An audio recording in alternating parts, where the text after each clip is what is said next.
أعوذ بالله من الشيطان الرجيم بسم الله الرحمن الرحيم وعن أبي هريرة قال إني سمعت حبي أبا القاسم صلى الله عليه وسلم يقول لا تقبل صلاة امرأة تطيبت للمسجد حتى تغتسل غسلها من الجنابة رواه أبو داود ورواه أحمد والنسائي نحوه۔ حضرت ابو ہریرہ رضی اللہ تعالیٰ عنہ سے روایت، وہ فرماتے ہیں کہ میں نے اپنے محبوب ابو القاسم، یہ حضور کی کنیت ہے، صلی اللہ علیہ وسلم کو فرماتے ہوئے سنا کہ اس عورت کی نماز قبول نہیں جو مسجد کے لیے خوشبو لگائے جبکہ جنابت کے غسل کی طرح غسل کرے۔ اس کو امام ابو داود نے، امام احمد نے، امام نسائی نے نقل کیا ہے۔ یہاں سے یہ بات پتہ چلی اس حدیث پاک سے کہ عورت کا گھر میں، اپنے گھر میں رہتے ہوئے خوشبو کا استعمال کرنا جائز ہے، لیکن خوشبو لگا کر باہر جانا، اب مسجد کتنی مقدس جگہ ہے، یہاں پر کوئی ایسی بات نہیں، لیکن اللہ کے حبیب نے منع کر دیا۔ اگر اس نے خوشبو لگائی ہے تو جس طرح ہم غسل جنابت کرتے ہیں، بالکل رگڑ کے نہاتے ہیں، یعنی اس طرح وہ رگڑ کے نہائے اور اس کی خوشبو بالکل ختم کرے جسم میں سے، پھر وہ مسجد میں جائے کہ اس کے جسم سے، اس کے کپڑوں سے کوئی خوشبو نہ آئے۔ یہ آج کل شیمپو اور یہ صابن وغیرہ بھی ایسے آ چکے ہیں جن سے خوشبو بہت تیز نکلتی ہے، تو وہ بھی عورت کا لگانا گھر تک ٹھیک ہے، گھر میں رہتے ہوئے وہ استعمال کرے، خوشبو لگائے، اس میں کوئی حرج والی بات نہیں، لیکن وہ باہر لگا کے جائے، یہ بالکل درست بات نہیں ہے۔ اچھا جی، اگلی حدیث پاک امام ترمذی نے، امام ابو داؤد نے اور امام نسائی نے نقل کی، عن ابی موسیٰ قال قال رسول اللہ صلی اللہ علیہ وسلم کل عین ثانیۃ وان المرأة۔ حضرت ابو موسیٰ رضی اللہ تعالیٰ عنہ سے روایت ہے، فرماتے ہیں کہ رسول اللہ صلی اللہ علیہ وسلم نے ارشاد فرمایا کہ ہر آنکھ زناکار ہے، اور عورت جب خوشبو لگا کر مجلس پر گزرے تو ایسی ہے، یعنی زانیہ ہے۔ ابو داؤد نسائی کی روایت ہے، اسی طرح امام ترمذی نے اس کو نقل کیا، یعنی جو آنکھ ارادتاً کسی عورت کو دیکھے وہ آنکھ زانی اور آنکھ ہے، کیونکہ آنکھ کا زنا نظر بد ہے اور یہ بڑے زنا کا ذریعہ ہے، کیونکہ وہ خوشبو کے ذریعے لوگوں کو اپنی طرف مائل کرتی ہے، چونکہ اسلام نے زنا کو حرام کیا ہے، اس لیے زنا کے اسباب سے روکا۔ جب طاعون پھیلتا ہے، طاعون، تو اس کا کیا سدباب کیا جاتا ہے؟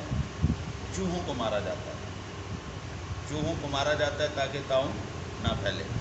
اسی طرح یہ ہمارے ابھی یہ برسات کا موسم ہے نا جی، تو اس برسات کے موسم کے اندر ڈینگی بخار کا بہت زیادہ خدشہ ہے، تو وہ ڈینگی بخار سے تدارک کے لیے کیا کرتے ہیں، جتنے بھی وہ اسباب ہیں جس سے وہ ڈینگی مچھر پیدا ہو سکتا ہے، وہ اسباب کو ختم کرتے ہیں۔ کہتے ہیں جی پانی کھڑا نہ ہونے دیں، یعنی کسی جگہ میں صاف پانی نہ کھڑا ہونے دیں، اپنے جو آپ کے کپڑے دھونے کے برتن ہیں ان کو الٹا کر کے رکھیں، صاف کر کے رکھیں، اسباب کو ختم کیا جاتا ہے۔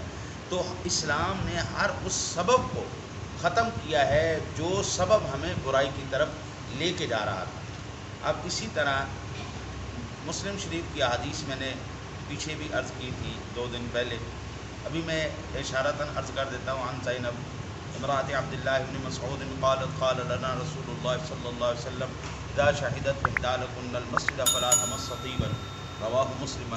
حضرت زینب زوجہ عبداللہ ابن مسعود فرماتی ہیں کہ ہم کو رسول اللہ صلی اللہ علیہ وسلم نے حکم فرمایا جب تم میں سے کوئی مسجد میں آئے تو خوشبو نہ لگائے۔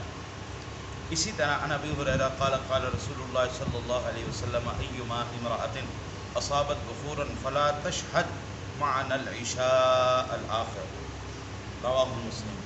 حضرت ابو ہریرہ سے روایت ہے کہ رسول اللہ صلی اللہ علیہ وسلم نے ارشاد فرمایا جو عورت دھونی کی خوشبو لے وہ ہمارے ساتھ دوسری عشاء میں حاضر نہ ہوئے۔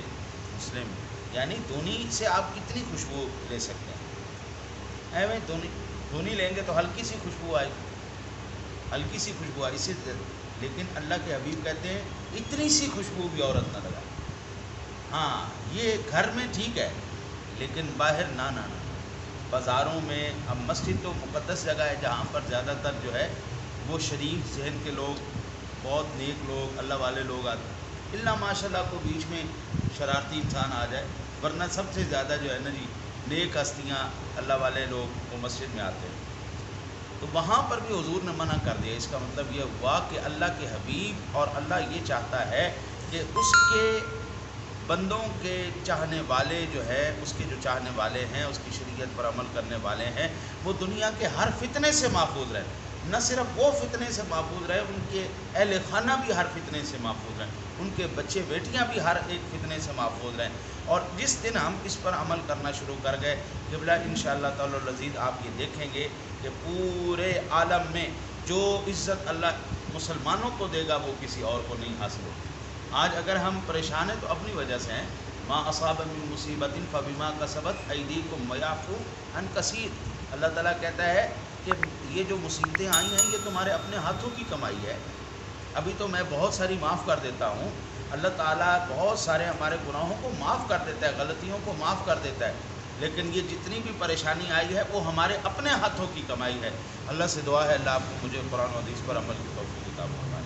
اللہم صلی علی سیدنا مولانا محمد و آلہ وسلم۔ پڑھا سنا اپنی بارگاہ اقدس میں شرف و قبول کی عطا فرما، بتقاضۂ بشریت کو غلطی کوتاہی مناسب معاف فرما، جملہ پریشانیوں بلاؤں مصیبتوں آفتوں سے نجات عطا فرما، جو تجھ سے مانگ پائے وہ بھی عطا فرما، جہاں مانگ پائے وہ بھی عطا فرما۔